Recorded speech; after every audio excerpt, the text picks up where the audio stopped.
A paz do Senhor Jesus Cristo, queridos irmãos, pastor José Francisco, primeira Assembleia de Deus em Austin, mais uma vez na EBD, dessa vez estudando, a gente vai estudar a lição de número 10, nesse dia 7 de junho de 2020, e o título da lição é a intercessão pelos Efésios, e o texto áureo encontra-se em Efésios capítulo 3, versículos 14 e 15, que nos dizem assim: por causa disso me ponho de joelho perante o Pai de nosso Senhor Jesus Cristo, do qual toda a família dos céus, nos céus e na terra toma o nome. Toda a família nos céus e na terra toma o nome de Jesus. A verdade prática nos diz assim: devemos interceder pelos eleitos de Cristo para que eles sejam fortalecidos de poder, vivam em comunhão e exercitam o amor de Deus. Esse é um dever dos ministros, daqueles que têm liderança, daqueles que têm chamada de intercessão. Devem interceder pelos eleitos do Senhor. Quem são os eleitos do Senhor? Aqueles que foram chamados para a salvação. Todos aqueles que receberam Jesus como salvação, porque foram eleitos, porque foram chamados pela graça infinita do Deus Altíssimo. O objetivo dessa lição, o objetivo geral é aprender a eficácia da oração no fortalecimento, restauração e crescimento espiritual da Igreja de Cristo. Esse é o objetivo geral. Agora, os objetivos específicos de quais iremos estar discorrendo são três tópicos que são os objetivos principais da lição. O primeiro tópico fala sobre refletir acerca do propósito da oração do apóstolo Paulo no poder do Espírito. O segundo tópico fala sobre destacar a necessidade de que a igreja está arraigada e fundamentada no amor de Deus. E o terceiro, conscientizar de que Deus é capaz de fazer muito além daquilo que pedimos. Esses são os assuntos que nós iremos estudar. Discorremos aqui na lição. A introdução nos diz assim: após revelar o mistério oculto e todas suas dádivas, apóstolo Paulo passa a orar em favor da Igreja de Cristo. Na intercessão paulina, aprendemos que Deus pode fazer tudo além daquilo que pedimos ou pensamos, sendo Ele o único que é digno de ser glorificado. Refletir sobre a oração intercessória do apóstolo Paulo é o tema dessa lição. Então, nós vamos estar refletindo sobre a oração intercessória, sobre o que Paulo trouxe de eficácia, de fortalecimento, de estrutura para a igreja de Éfeso, através nessa epístola, nessa intercessão que ele apresenta, que tornou-se uma carta que tornou-se até universal. Essa intercessão vale para todos os povos cristãos. Então, o primeiro tópico vai falar sobre corroborados com o poder do Espírito, isso é, fortalecidos pelo poder do Espírito. Aqui o apóstolo inicia sua oração ao Senhor com o pedido duplo: o poder do Espírito no homem interior e a presença de Cristo nos corações dos crentes. Então, ele começa a sua oração fazendo esse pedido duplo, importantíssimo, para a vida de todo crente, né, irmãos? Que tenha o poder do Espírito no seu interior, no seu homem interior, na sua alma, no seu espírito, e pedir a presença de Cristo no coração de todo crente. Todos nós precisamos da presença de Cristo em nós. Sem Cristo, nós somos perdedores. Sem Cristo, nós somos derrotados. Mas com Cristo, somos mais que vencedores. O primeiro subtópico vai falar sobre as riquezas. Esse primeiro tópico está dividido em três tópicos. Três subtópicos, aliás. Três subtópicos, que o primeiro é as riquezas da sua glória, o segundo, fortalecidos com o poder, e o terceiro, habitados por Cristo. Vamos discorrer no primeiro subtópico, que fala assim, Paulo apresenta sua oração confiando nas riquezas da sua glória, ou seja, da glória de Deus. O apóstolo já havia declarado que Deus é o Pai da glória, cheio de abundantes riquezas da sua graça, o que significa que Ele é possuidor de todas as glórias e dispenseiro das riquezas e ilimitadas bênçãos. Em razão disso, Paulo pede para que a igreja seja fortalecida com o poder que seja habitada por Cristo, ou habilitada por Cristo. Ser habilitado por Cristo, meus irmãos.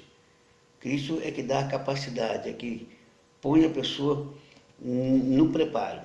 Habilitado por Cristo, que compreende o amor divino e tenha pleno desenvolvimento espiritual. O crente precisa desenvolver espiritualmente. O crente não pode ficar como aquela planta que mingua. O crente tem que estar arraigado no poder de Deus.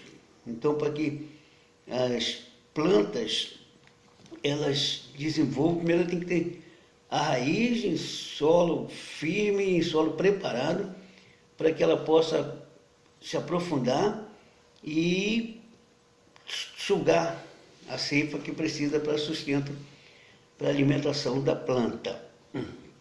O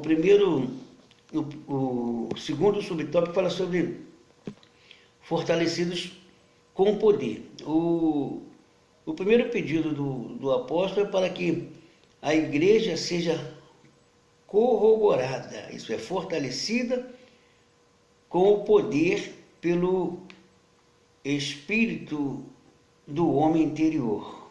Então, pelo seu poder do Espírito no homem interior. O Espírito Santo trabalhando no homem interior. Quando vemos aqui o Espírito com letra maiúscula, se refere ao Espírito de Deus. E quando é com letra minúscula, se refere ao espírito humano ou outro espírito. Mas quando vemos com espírito com letra maiúscula, espírito com I maiúsculo, é porque se refere ao Espírito de Deus.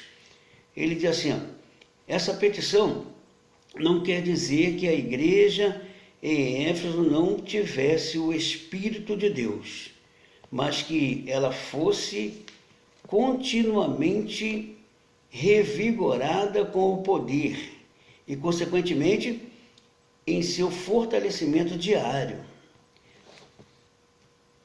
Ainda enfatiza que a única força que habita o crente a se manter firme advém do Espírito Santo. É o Espírito Santo que dá força, que dá capacidade, que atua no homem interior e capacita o crente a perseverar, a manter-se afastado do pecado e compreender as coisas espirituais. Então, a gente precisa de intimidade com o Espírito Santo. É o Espírito Santo que capacita. Primeiro, o que o homem precisa é buscar e reconhecer que ele nada pode, nada é, nada consegue se não tiver a ajuda do Espírito Santo a ele. Então o Espírito Santo está no crente para orientar o crente, para fortalecer o crente, para capacitar o crente, para revestir o crente com o poder para combater o mal e vencer. E para isso, a primeira coisa é se afastar do pecado. Se você não abrir mão da vida do pecado, o Espírito Santo não vai chegar a você. Então é preciso que a gente tenha o cuidado em perseverar na busca da capacidade que a gente precisa para combater a força do mal, o poder do pecado, os impulsos que em nós tentam florescer, tentam nos abalar, tentam nos tirar da presença de Deus. A gente precisa pedir misericórdia e nos esforçarmos para que possamos vencermos as nossas paixões. Muitas das vezes o maior inimigo do homem são os seus próprios desejos. Então, muitas das vezes ele está preparado para poder orientar os outros, dominar, até preparar outras pessoas para fazer grandes obras, mas ele mesmo não está. Então é preciso que a gente busque a presença de Deus na nossa vida para que ele nos capacite, porque o que ele diz que a força que habita o crente, ela se mantém firme, que habita o crente a se manter firme, ela advém do Espírito Santo. Então a força que nós conseguimos para vencer o mal, para nos mantermos firmes no propósito, essa força advém do Espírito Santo. Então precisamos de contato com o Espírito Santo. Por isso a gente precisa estar sempre próximo da palavra, que a palavra vai nos levar a entender a vontade de Deus. O Espírito Santo vai nos inspirar pela palavra. O terceiro subtópico fala sobre habitados por Cristo. O apóstolo também orou para que Cristo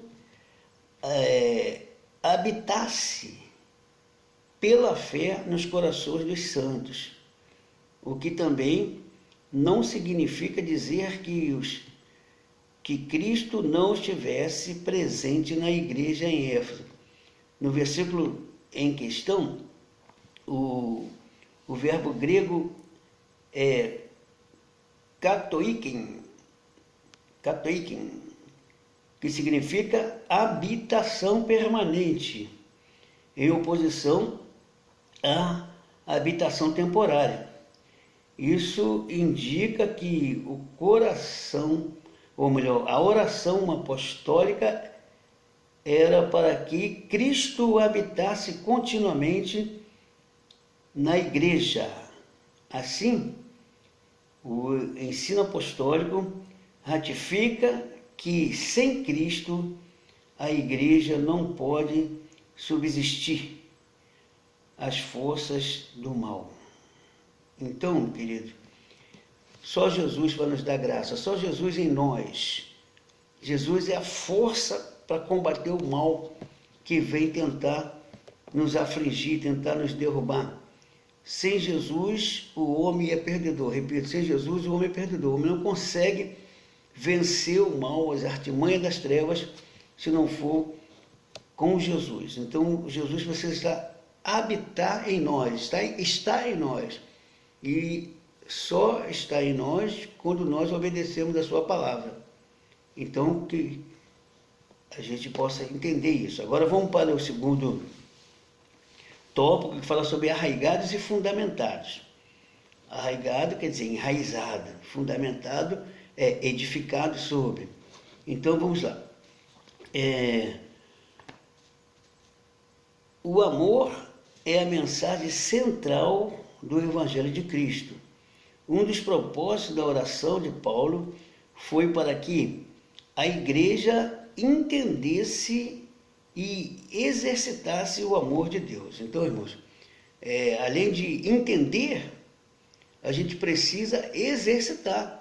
Não basta simplesmente saber, não basta simplesmente você ter os materiais para fazer o seu alimento se você não fizer.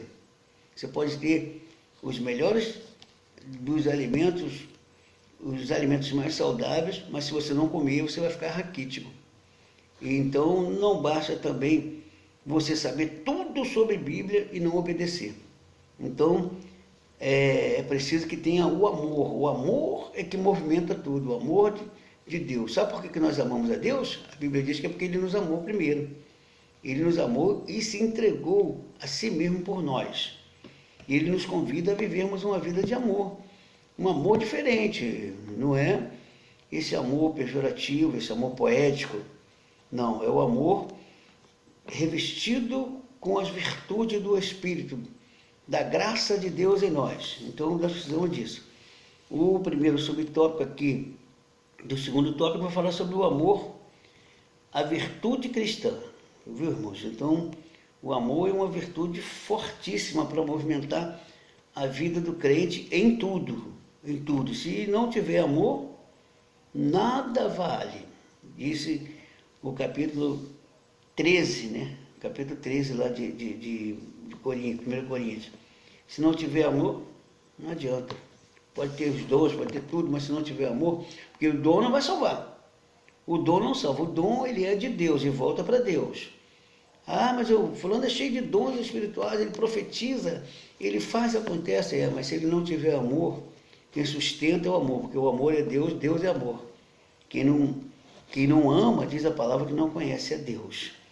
Então ele diz assim, ó, nas escrituras o amor é atributo divino. Aquele que não ama não conhece a Deus, porque Deus é amor. Foi por amor que Cristo para o resgate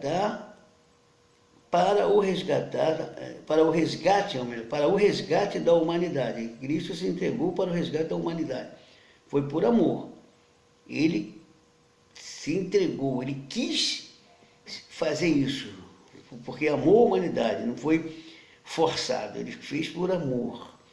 Então, ele continua dizendo aqui, o amor é o resumo da lei e dos profetas, o sinal dos discípulos de Cristo. Todo discípulo de Cristo tem que ser conhecido pelo amor. O amor é dos predicados de princípio de amor é servir. Quem ama, serve, e serve com alegria. Viu, irmãos? Quem ama, compreende. Quem ama, suporta. Quem ama, luta pela causa do outro. Então, por isso que a gente precisa do amor. Ele diz, ó, a prova de filiação com Deus, o amor de Deus, é a prova de filiação com Deus. Vai dizer aqui em 1 João, capítulo 4, versículo 7. Se você não ama, não é filho de Deus. E deve ser expresso por meio de atitudes concretas, atitudes firmes, não é abstrata, não, é concreta, atitude real, coisas que sejam notórias. Então o amor tem que ser declarado, não é só você dizer que ama, mas não declarar isso por meio de obras, por meio de ajudar alguém, por meio das compreensões, não. Só ama, só aquele amor poético que faz as pessoas se comoverem, até chorar, mas que na realidade está fisgando a pessoa e levando a pessoa para a queda. Então é preciso amar com sinceridade. Ele fala o amor é o maior de todas as virtudes e o princípio que norteia, isso é, que dirige, que orienta o fruto do Espírito. Então, o amor, ele precisa ser exercitado. A gente precisa da graça de Deus. Se a gente não, Deus é amor. Então, para você amar, você precisa ter Deus em você. Para você ter Deus em você, você precisa se quebrantar, você reconhecer a sua fraqueza, reconhecer o seu estado de miséria, de decadência, se Deus não estiver em você. Então você clama por Deus e pede socorro, e Ele vem e te ajuda e te dá graça. Em alguma situação, só por amor você consegue fazer. Se não tiver amor, nada adianta. Então, Agora vamos para o segundo subtópico, aqui do segundo tópico, que fala sobre arraigados e fundamentados em amor, viu, irmãos? Aí ele vai dizer assim, após rogar ao Pai, pelo poder do Espírito e a habitação de Cristo, o apóstolo clama para que a igreja possa também compreender e praticar o amor. Não basta compreender, compreender e praticar. A expressão arraigados e fundamentados em amor compara os santos como uma planta bem enraizada e uma casa bem alicerçada. Como a gente falou já, a planta precisa ter a raiz que seja aprofundada no solo o suficiente. Cada espécie ela precisa ser, mas algumas têm a sua raiz que vai como peão, desce, outras formam raízes se espalhando em volta de si, mas ela precisa estar bem enraizada e o solo tem que estar bem preparado. Então, nós temos o solo, que é a palavra de Deus, e a gente fica como planta, aquela planta colocada naquele solo firme, e para que a água, que é a palavra também, venha alimentar a nossa planta, nós como planta, para que estejamos firmes e possamos dar fruto. Então, e é o amor que provoca tudo isso. Então a gente precisa do amor de Deus. Aí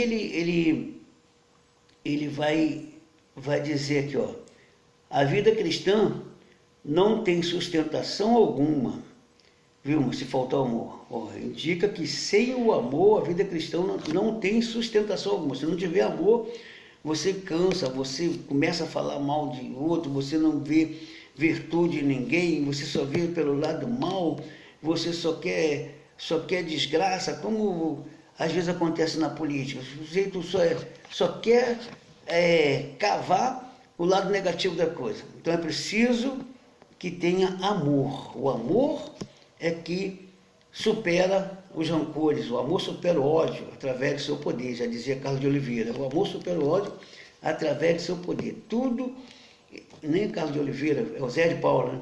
Então é preciso que a gente busque o amor de Deus, busque a presença de Deus em nós, porque é ela que vai promover a diferença. Por causa disso, o apóstolo insiste pela total compreensão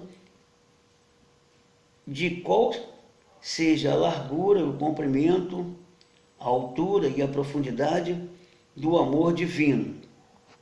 O uso dessa expressão aponta para a vastidão do amor de Cristo.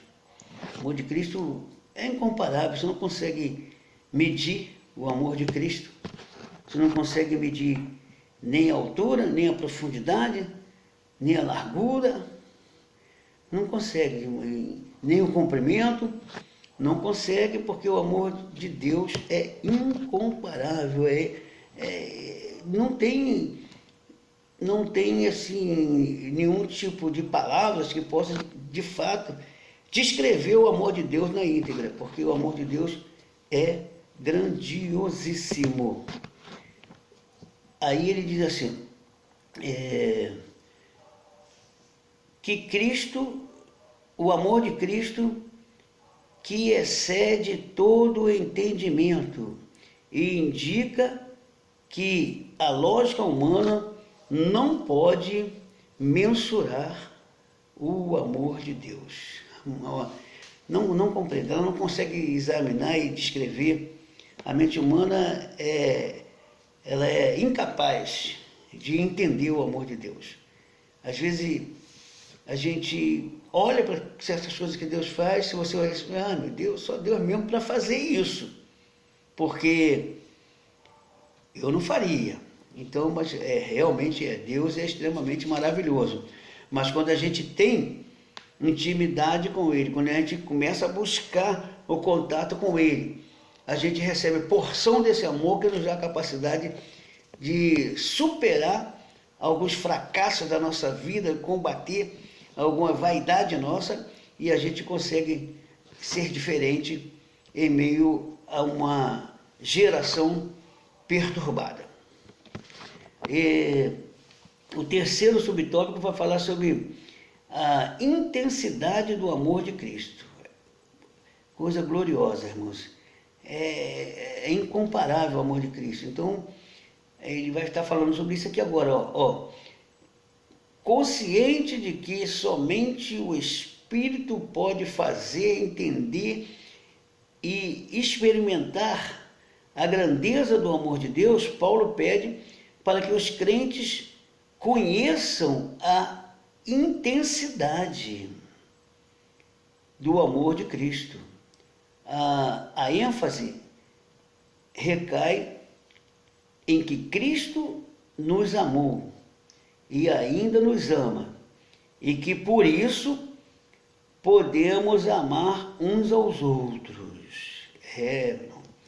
A gente precisa de Cristo para que a gente possa de fato ter sinceridade. Quando você diz eu te amo, tem que ser com sinceridade. Da boca para fora, pejorativamente, não adianta a sua expressão, porque Deus conhece. Tem que amar de todo o coração. E aí, querido, a gente precisa dessa presença de Cristo em nós. Então, ainda que nos ama e que por isso devemos amar uns aos outros. Nós precisamos amarmos uns aos outros por causa do amor de Deus em nós. Somos representantes de Cristo, e como representantes de Cristo, devemos fazermos o principal que Ele nos mandou fazer, foi amar. O apóstolo sabe que o esforço humano não pode atingir essa meta. Só pelo esforço humano não pode resolver. Assim, ele acrescenta esse pedido à oração, para que os crentes sejam cheios de toda a plenitude de Deus. Plenitude, completo. Para isso, irmãos, só assim o crente pode representar Cristo e amar como Ele quer que ame. Porque nós temos uma tendência muito grande, como já disse no início, uma tendência muito grande de fazermos discriminação ou ter o amor interesseiro, né? Eu amo aquele que me ama, eu gosto de quem gosta de mim, eu faço bem a quem faz por mim, ou quem vai poder fazer por mim, ou com algum interesse. O amor não pode ser interesseiro. O amor tem que ser simples e fiel e fazer como se estivesse fazendo para Deus e não querendo fazer para depois ter uma recompensa ali ou tentar barganhar com Deus. Não adianta. Deus conhece a sinceridade do nosso coração. Então, façamos o bem de todo o coração. O terceiro tópico vai falar sobre as bênçãos de Deus excede o pensamento humano.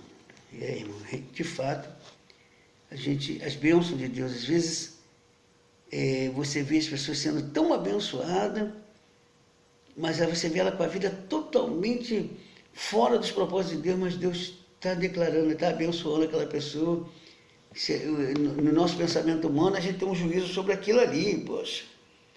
Às vezes, não viu a situação do Asaf, que começou a olhar para a vida dos ricos, né, dos ímpios que eram poderosos em conquista, poderosos em adquirir bens, enquanto ele, um homem dedicado ao louvor e adoração, vivia em crise, em aperto. Então, de repente, aquela bênção ali, ele não conseguia entender aquilo ali. É preciso do Espírito Santo, mas ele depois se despertou. Depois ele viu que tinha algo muito mais precioso do que as coisas materiais que são perecíveis, algo que é eterno, que Deus está trabalhando por nós. Então, ele voltou a adorar a Deus e pediu perdão a Deus e se apresentou-se a Deus com adoração. A gente precisa, de vez em quando, estar fazendo reflexão sobre isso, porque senão nós temos a mesma tendência. Temos a mesma tendência de estar olhando assim para as bênçãos e não entender, porque ela excede todo o entendimento humano. Aqui ele diz assim, em sua audaciosa intercessão em favor da igreja, o apóstolo ensina que Deus é capaz de fazer muito além do que pedimos e que o eterno deve ser glorificado sempre. Então Deus faz muito mais do que pedimos. Às vezes que a gente é tão ansioso, a gente acaba de pedir uma coisa, já passa a pedir outra, mas Deus só vai dar aquilo que de fato a gente precisa para que o nome dele seja glorificado. Então Deus quer que a gente, primeiro, que a gente entenda que a gente é servo e que ele que é o Senhor. E que ele jamais deixa sem recompensa aquele que trabalha, aquele que se dedica. E ele é justo, fiel e justo. Então, que nós entendamos isso. O primeiro subtópico vai falar sobre a dimensão das bênçãos divinas. Ao concluir a ousada oração, Paulo lembra que a magnitude do poder de Deus é capaz de fazer muito mais abundante além daquilo que pedimos ou pensamos. Isso indica que Deus pode fazer ultrapassar em muitos nossos melhores anseios e desejos. Então Deus pode fazer, Deus é extremamente maravilhoso. Deus é grandioso, então ele pode. Você tem que confiar que ele pode. Não vai, de repente, não vai ser no tempo que você quer, na hora que você quer. Mas Deus pode. É só continuar perseverante, buscando a intimidade e, acima de tudo, o adorando, porque ele é digno de louvor e adoração, de ser honrado sempre. Quer dizer que a sua mente humana é incapaz de alcançar a dimensão das bênçãos divinas. Nesse sentido, Paulo declara que as coisas que sequer subiram ao coração do homem são as que Deus preparou para os que o amam. Essa instrução mostra que os pensamentos do Senhor são muito mais altos do que os nossos, com certeza. Deste modo, o poder divino que age na vida do crente e as suas bênçãos disponíveis são impossíveis de dimensionar. A grandeza do poder do nosso Deus é capaz de responder para além das mais corajosas orações. Viu, irmãos? Às vezes nós vemos naquela atitude de fé, o sujeito pede com ousadia naquele momento que ele conseguiu colocar a fé dele dimensionada a Deus, e Deus decide responder a ele, e ele acaba alcançando coisa que depois ele mesmo fica admirado, depois que ele alcança, ele fica admirado como que Deus atendeu ele naquela situação, que ele vai entender que só a mão de Deus mesmo, ninguém poderia lhe ajudar, ninguém poderia resolver o problema, ninguém poderia curar a enfermidade, ninguém poderia ajeitar o que havia se quebrado, mas Deus entra com a providência, Deus faz acontecer, onde há uma oração corajosa, uma oração mesclada no poder, uma oração misturada com quebrantamento, uma oração misturada com audácia, com ousadia. Você vai, clama naquela confiança, aí o Senhor responde e traz a vitória que você precisa. Ele fala agora sobre a questão, o segundo subtópico, sobre a questão do convite para adoração. Paulo encerra esse capítulo com o convite de adoração a Deus, cuja glória é devida à igreja por Jesus Cristo em todas as gerações. Então, todas as gerações preciso estar adorando a Deus. A adoração precisa ser renovada. A adoração é muito diferente de fazer um ajuntamento de pessoas e cantar. A adoração é um reconhecimento à grandeza de Deus, é um reconhecimento aos benefícios que dele recebemos, mas, acima de tudo, é entender de que Ele cuida de nós e de que Ele nos mantém de todos os favores, e aí por isso a gente reconhece a sua grandeza e a gente se rende a Ele com quebrantamento de coração. A conclusão paulina não poderia ter sido diferente. Nos versículos anteriores, ele discorreu acerca da boa nova do mistério revelado.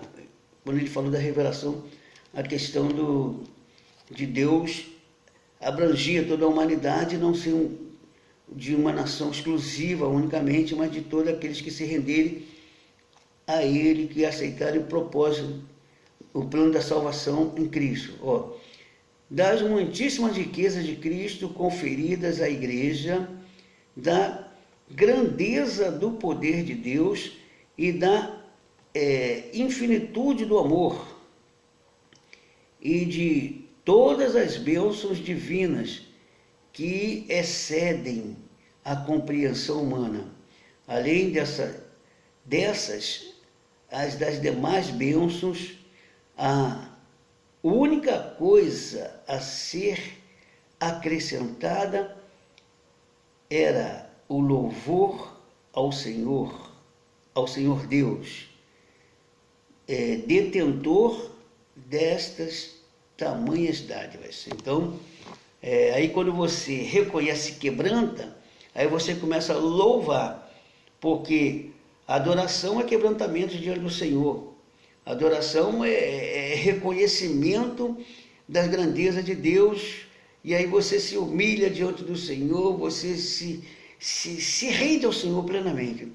Aí, com essa atitude, você começa a louvar, porque louvar é elogiar a Deus. Então você começa a elogiar a Deus. Senhor, Tu és grandioso, Tu és soberano. Aí é o louvor. Aí você canta louvores direcionados ao agradecimento. Tudo isso porque você adorou a Deus. Quando o louvor é acompanhado de adoração, ele vai ao trono da glória de Deus, e por isso você consegue fortalecimento e iluminação no entendimento quando você se aproxima da adoração, quando você começa a adorar e louvar a Deus. O terceiro subtópico, daquele terceiro tópico, vai falar sobre a glória devida a Deus, a glória que nós devemos dar a Deus. Finalmente, Paulo prossegue a ensinar que Deus deve ser glorificado na igreja em Cristo. Quer dizer que os atos de louvar e glorificar a Deus fazem parte dos propósitos da instituição da igreja. A igreja nunca terá glória em si mesma, pois toda a glória é exclusivamente tributada a Deus, por intermédio da obra de Cristo. Então, o homem precisa fazer tudo, mas a glória é do Senhor, porque Deus é quem dá a capacidade, Deus é quem dá a sabedoria, Deus é quem dá as estratégias, Deus é quem dá a condição de você ir fazer. Ele já está te abençoando por isso, agora a glória é dele. Sem ele você não consegue fazer. Então a gente precisa ter esse reconhecimento.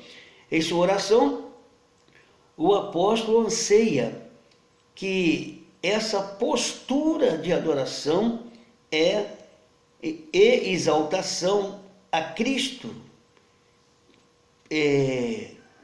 perdure por todas as gerações. Ela não pode parar, ela tem que perdurar, passa de geração a geração.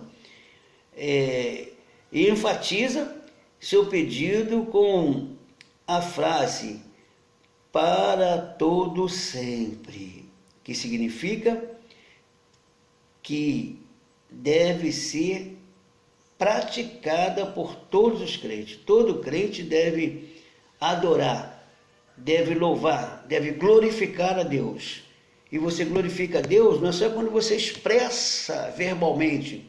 Você glorifica a Deus quando você obedece o mandar de Deus e faz aquilo que Ele mandou fazer. E aí Deus está sendo glorificado na obra que você está fazendo. Então, você dá glória a Deus com as suas atitudes, você dá glória a Deus com o trabalho que você faz pela obra. Isso nós precisamos ter ciência, nós precisamos termos conhecimento disso. Então, como líder, você deve orar pelos seus liderados, não ter ciúme, mas pedir que Deus revista com capacidade, com poder. E nós, que estamos ficando um pouquinho mais velhos, precisamos prepararmos outros, porque daqui a um pouco nós estamos indo embora e a igreja precisa continuar, porque a ordem aqui é que de geração em geração Deus precisa ser adorado, Deus precisa ser reconhecido, Deus precisa, Ele quer, não é que Ele precisa, é que Ele quer ser adorado, quer ser louvado, quer ser exaltado. As obras dele em si já o faz ser adorado, mas Ele quer que os seus escolhidos, que os seus eleitos estejam voltados a obedecer essa regra que Ele determinou. E a conclusão diz assim, a ousada intercessão de Paulo anelava o fortalecimento da igreja. O apóstolo tinha ciência de que o perseverar do cristão dependia de 4 princípios basilares, os quais ele pediu a Deus em oração: o fortalecimento de poder, a presença plena de Cristo, o intenso exercício do amor de Deus e o contínuo crescimento espiritual, até encontrar a perfeição. Durante esse processo, o povo de Deus deve glorificá-lo em todo o tempo. Então, nós vamos buscando, crescendo, melhorando. Existe um louvor que diz assim: sempre melhorando, sempre melhorando, sempre melhorando no Senhor, sempre melhorando, sempre melhorando, sempre melhorando, sempre melhorando no Senhor. Obrigado por ouvir essa canção aí. Mas eu espero ter ajudado os irmãos, principalmente os irmãos da IADA, que poderão estar assistindo essa aula bíblica, nessa EBD, uma escola que não para de crescer. Que Deus abençoe, ilumine o nosso entendimento e que nós não venhamos unicamente sermos conhecedores, mas praticantes da palavra. Que Deus coloque essa palavra em nossos corações para a glória do nome dEle, em nome do Senhor Jesus, Teu Filho amado, e sob a direção do Espírito Santo, que nós possamos nos conduzirmos à vontade de Deus. Deus nos abençoe pela glória do Seu nome. Amém.